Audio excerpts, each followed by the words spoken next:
अस्सलाम वालेकुम dear students. Second year के लेक्चर्स के साथ साथ हमने फर्स्ट ईयर के भी लेक्चर्स की सीरीज़ स्टार्ट की हुई थी, जिसमें हमने स्टार्ट लिया है बायोमोलिक्यूल्स के चैप्टर से। और बायोमोलिक्यूल्स में हम मोनोसैकेराइड्स को प्रॉपर जो है उसके रिंग फॉर्मेशन, स्ट्रक्चर सारा, ग्लूकोज का, फ्रक्टोज का, स्ट्रेट चेन रिंग्स कैसे बनती हैं, ये हम अपलोड कर चुके हैं पहले। आज हम डिस्कस करेंगे डाइसैकेराइड्स। आज का जो हमारा मेन टॉपिक है इम्पोर्टेंट, वो है डाइसैकेराइड्स। डाइसैकेराइड्स बेसिकली हमारे पास एक टाइप है ओलिगोसैकेराइड की। Disaccharide is the types of oligosaccharides. ठीक है, आप कह सकते हैं it is a type of oligosaccharides. ये जो हमारे पास डाइसैकेराइड्स हैं, ये बेसिकली लेस सिंपल शुगर्स हैं। These are less simple sugars, ठीक है, और ये लेस स्वीट हैं, जायके में कम मीठे होते हैं, जबकि जो मोनोसैकेराइड्स है वो मोर स्वीट थे, लेस स्वीट इन टेस्ट, और आप कह सकते हैं लेस सोलुबल इन वाटर। पानी में भी ये कम सोलुबल होते हैं क्योंकि थोड़े से ये कॉम्प्लेक्स हैं, कॉम्प्लेक्सिटी की वजह से ये लेस सोलुबल हैं वाटर में। इनका जनरल फार्मूला है CnH2ON -1। ठीक है, इनके जनरल फार्मूले में -1 लगाना है हमने, क्योंकि ये जो डाइसैकेराइड्स हैं, अगर हम बात करें इनकी फॉर्मेशन की, तो जब ये बनते हैं, जब इनकी फॉर्मेशन होती है, तो फॉर्मेशन में क्या होता है, फॉर्मेशन के टाइम में टू मोनोसैकेराइड यूनिट्स जो है कंबाइन होते हैं, और कंबाइन होने से एक कंडेंसेशन का प्रोसेस होता है। कंडेंसेशन से क्या होता है, जो वाटर है वो रिलीज़ होता है, और वाटर के रिलीज़ होने से इनमें ग्लाइकोसिडिक बॉन्ड बनता है, और ग्लाइकोसिडिक बॉन्ड की इस्टेब्लिशमेंट से ये कंपाउंड जो है फाइनली बनते हैं। तो चूँकि वाटर रिलीज़ हो रहा है, तो हमने ब्रैकेट के बाहर n लगा के -1 कर दिया, मतलब एक वाटर मॉलिक्यूल इनमें रिलीज़ होता है बनते वक्त। इनकी आगे मेजर हमारे पास ना टाइप्स हैं, हम टाइप्स को अंडरस्टैंड करेंगे। सबसे पहले हमारे पास जो टाइप है इसकी, वो है हमारे पास, इसको हम डिस्कस करेंगे, वो है सुक्रोज। सुक्रोज हम पढ़ेंगे। जो सुक्रोज शुगर होता है, ये हमारे पास बेसिकली ट्रांसपोर्टिंग शुगर है। ये प्लांट्स की बॉडी में ट्रांसपोर्ट होता है, ट्रांसपोर्टिंग शुगर है, ये ट्रांसपोर्ट होता है, और इसको हम टेबल शुगर भी कहते हैं। ये टेबल शुगर है। ये आम जो चीनी है उसमें सुक्रोज होता है, और ये केन शुगर भी इसको हम बोलते हैं, also called as cane sugar. Plants की बॉडी में ना, ये ना उनके फ्लोएम टिश्यूज़ के अंदर जो फूड ट्रांसपोर्ट होती है, उस फूड में ये सुक्रोज ही होता है। मेन सुक्रोज ही ट्रांसपोर्ट हो रहा होता है फ्लोएम टिश्यू के अंदर, तभी इसको हम ट्रांसपोर्टिंग शुगर कह रहे हैं। केन शुगर भी है, ये जो गन्ना होता है, गन्ने के अंदर ये एग्जिस्ट करता है। टेबल शुगर भी है, चीनी में ये है कि चीनी गन्ने से बनी। और इसके अलावा अगर हम बात करें, जो सुक्रोज है ये सबसे स्वीट होता है, ये स्वीटेस्ट शुगर है, बहुत मीठा होता है। ठीक है, तो ये जो सुक्रोज है, अगर हम बात करें इसकी फॉर्मेशन की, अगर हम फॉर्मेशन को स्टडी करें, तो it is formed by the combination of ये दो चीज़ों की कॉम्बिनेशन से बनता है। एक हमारे पास यहाँ पे है ग्लूकोज, और दूसरा है फ्रक्टोज। ग्लूकोज और फ्रक्टोज के कॉम्बिनेशन से बनता है, और इन दोनों के बीच में जो लिंकेज बनता है, उस लिंकेज को हम बोलते हैं अल्फा 1,2। हम इसी लिंकेज को अंडरस्टैंड करते हैं आज के इस लेक्चर में। देखिए, हमारे पास सबसे पहले यहाँ सपोज कर लें, ये हमारे पास ग्लूकोज है, दिस इज़ ग्लूकोज, ये ग्लूकोज है। ठीक है, बाकी एटम्स इनके जो साइड वाले हैं, ये किस तरह रिंग बनी है, ये पूरा लेक्चर हमारा मोनोसैकेराइड पे अपलोड हो चुका है, वो आप देखें ताकि आपको आइडिया हो रिंग कैसे बनी है। ये एटम सारे हम साइड के शो कर देते हैं।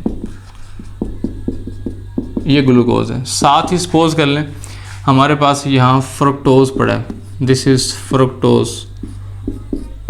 फ्रक्टोज। ये कार्बन 2 है इसकी, और ये कार्बन 6 है, और ये कार्बन 1 है।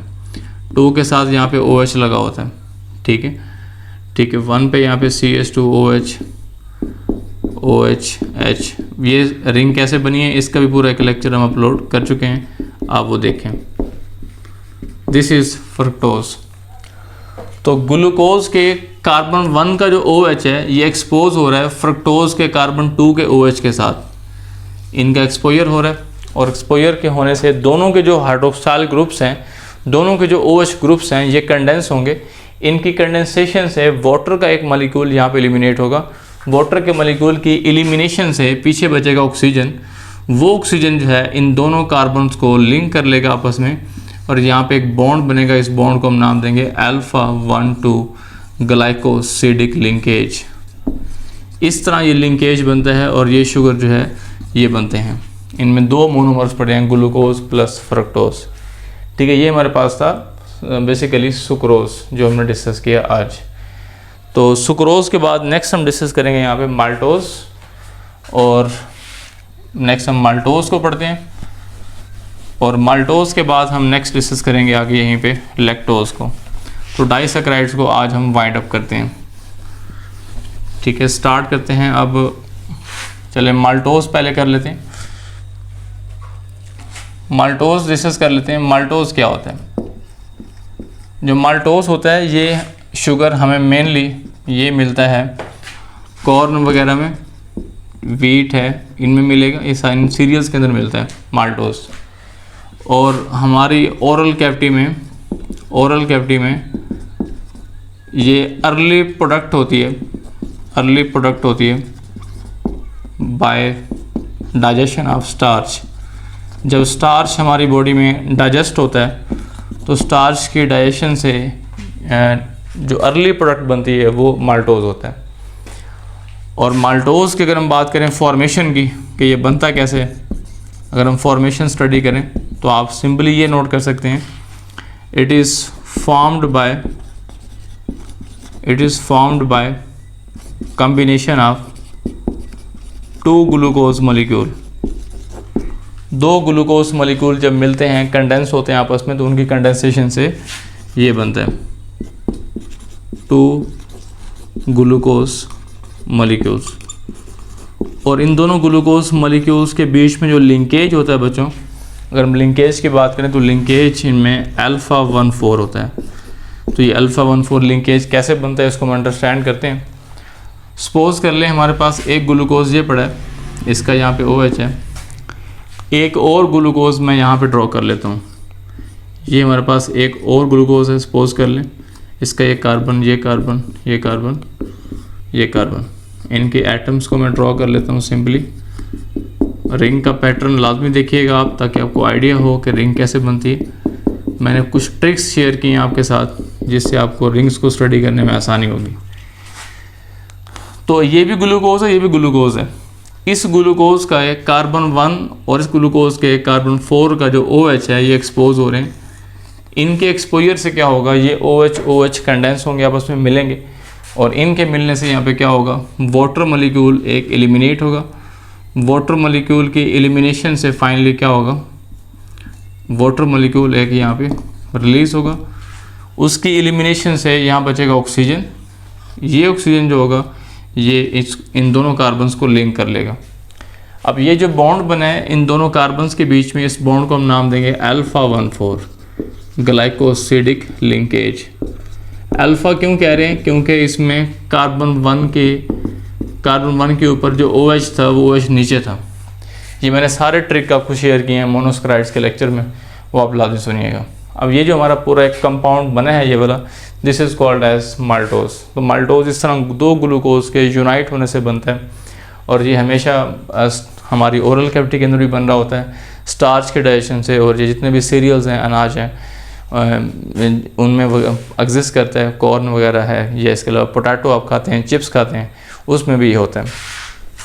उसके बाद एक और टाइप है डाइसैकराइड की, वो हमारे पास यहाँ पे है, वो टाइप है लैक्टोज।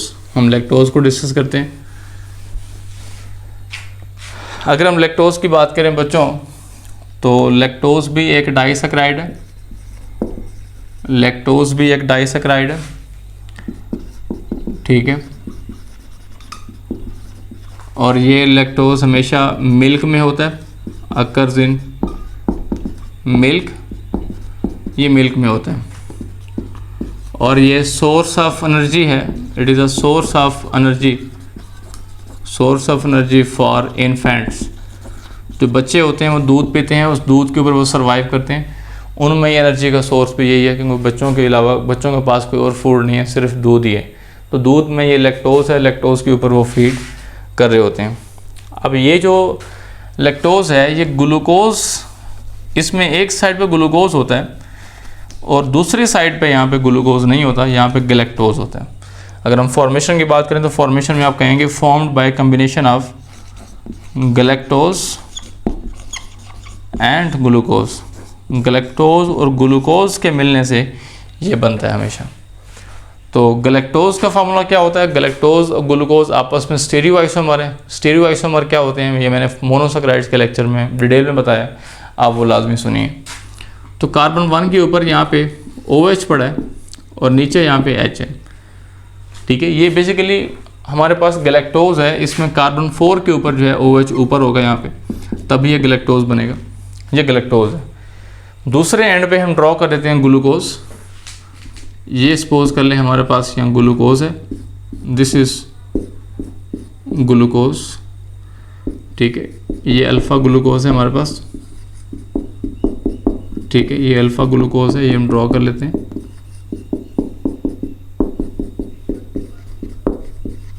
ये ग्लूकोज है। आप देखें जो गैलेक्टोज है, इस गैलेक्टोज में कार्बन 1 के ऊपर जो है OH ऊपर है, तो इसका मतलब है ये बीटा शुगर है। और ये बीटा शुगर जो है ये लिंक करता है इस ग्लूकोज के कार्बन 4 के OH के साथ। लिंकेज से क्या होगा? कंडेंसेशन होगी, कंडेंसेशन से वाटर मॉलिक्यूल जो है वो रिलीज़ होगा, ठीक है। वाटर मॉलिक्यूल के रिलीज़ होने से पीछे बचेगा ऑक्सीजन। वो जो ऑक्सीजन बचेगा वो ऑक्सीजन क्या करेगा बोला, यहाँ पे ऑक्सीजन बचेगा। वो जो वाटर मॉलिक्यूल के रिलीज़ होने से जो ऑक्सीजन बचेगा वो ऑक्सीजन जो है लिंक कर लेगा, और ये बॉन्ड बुक ने इसको इस तरह शो किया हुआ। ये जो बॉन्ड बना है इस बॉन्ड को हम नाम देंगे β14 linkage. This is called as β14 glycosidic linkage. Beta क्यों बोल रहे हैं हम? क्योंकि जो गैलेक्टोज यहाँ पे इन्वॉल्व था लिंकेज की फॉर्मेशन में, गैलेक्टोज ये वाला, इस गैलेक्टोज का OH ऊपर था, तो इसलिए इसको हम नाम दे रहे हैं β14 ग्लाइकोसिडिक लिंकेज। ये लिंकेज इस तरह लैक्टोज में बनता है। सम टाइम लोगों में लैक्टोज इनटॉलरेंस होती है, उनकी बॉडी में लैक्टोज की डाइजेशन के लिए लैक्टेज एंजाइम नहीं होता। नॉर्मली लैक्टेज इंटेस्टाइन के अंदर सेल्स होते हैं वो बना रहे होते हैं। अगर ये एंजाइम मिसिंग हो उस केस में लैक्टोज की डाइजेशन नहीं होती। लैक्टोज की डाइजेशन ना होने से क्या होगा? लैक्टोज की डाइजेशन नहीं हो पाएगी, इससे डायरिया वोमिटिंग होगी। अक्सर बच्चों में और बड़ों में भी समटाइम ये होता है, इसको हम लैक्टोज इनटॉलरेंस कहते हैं। उस केस में फिर ऐसा यूँ कह लें कि ऐसा जो है वो दूध बच्चे पीते हैं ड्राई मिल्क पाउडर फॉर्म में, जिसके अंदर आर्टिफिशियली लैक्टेज एंजाइम ऐड किया गया होता है, तो वो बच्चे जो है फीड कर रहे होते हैं, उसके ऊपर सर्वाइव कर रहे होते हैं। तो ये था हमारा आज का लेक्चर डाइसैकेराइड्स का। होप्स हो कि आपको अच्छा लगा होगा। ये लिंकेज की प्रैक्टिस कीजिएगा, और इन लिंकेज को पढ़ने से पहले आप पहले मोनोसैकेराइड्स को पढ़िएगा, फिर आपको ये प्रॉपर आएंगे। तो मिलते हैं नेक्स्ट पॉलीसैकेराइड्स के लेक्चर में, तब तक के लिए अल्लाह हाफिज़।